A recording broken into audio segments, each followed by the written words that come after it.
लो जी दोस्तों, आज की कहानी शुरू होती है लाहौर की इन खूबसूरत फिजाओं से, जहां पूरे 20 साल बाद हुकूमत ने बसंत की इजाजत देकर लाहौरियों को दोबारा जवान कर दिया है। अब भला पूरी दुनिया लाहौर पहुंच जाए और मैं घर बैठा गुडियां गिनता रहूं, ये तो मुमकिन ही नहीं। सो मैं निकल पड़ा लाहौर की रौनकें लूटने। सफर का आगाज हुआ ऑरेंज लाइन ट्रेन से, और जनाब ट्रेन में इतना रश था कि लग रहा था कि लोग ट्रेन में सफर नहीं कर रहे बल्कि एक दूसरे के साथ कबड्डी खेल रहे हैं। जैसे ही अनारकली स्टेशन पर उतरा, मेरे यारे गार सलमान भाई अपनी बाइक के पीछे ऐसे छुपने की कोशिश कर रहे थे जैसे मैं इनसे कोई उधार मांगने आया हूँ। खैर, इनकी ये बचकाना हरकत हंसी मजाक में टली और हम निकल पड़े लाहौर की गलियों में। अंदरून लाहौर पहुंचे तो जनाब ऐसा लगा जैसे आसमान पर पतंगों का ट्रैफिक जाम हो गया हो। हर तरफ बो काटा की आवाजें और ऐसी हलचल के बंदा अपना सर संभाले या पतंग। मैं और सलमान भाई शाही मस्जिद के सामने हवेली रेस्टोरेंट के पास खड़े होकर बस वहाँ का माहौल देखकर ही खुश हो रहे थे। लोग छतों पर ऐसे चढ़े थे जैसे आज ही उन्होंने चांद पर झंडा गाड़ना हो। कोई पेचा लड़ा रहा था, कोई कटी हुई पतंग के पीछे ऐसे भाग रहा था जैसे वो पतंग नहीं, इसकी नौकरी का लेटर हो। इतनी पतंगबाजी देखने के बाद अगर चाय न पी जाती तो मेरा तो दिमाग पेच लड़ाना शुरू कर देता। सो हम पहुंचे क्वेटा कैफे। चाय में थोड़ी एक्स्ट्रा चीनी डाली और जो पहला घूंट भरा, हाय,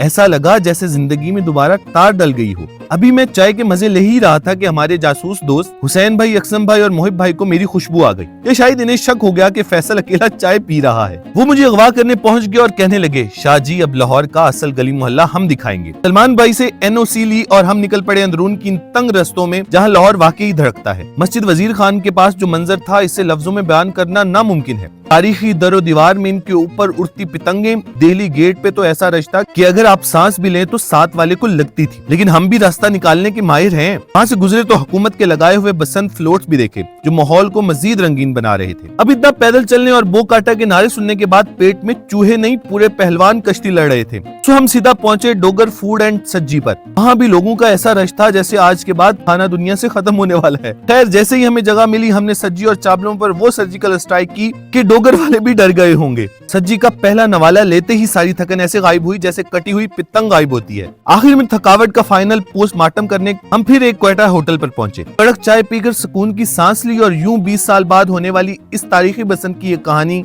अपने इख्तिताम को पहुंची।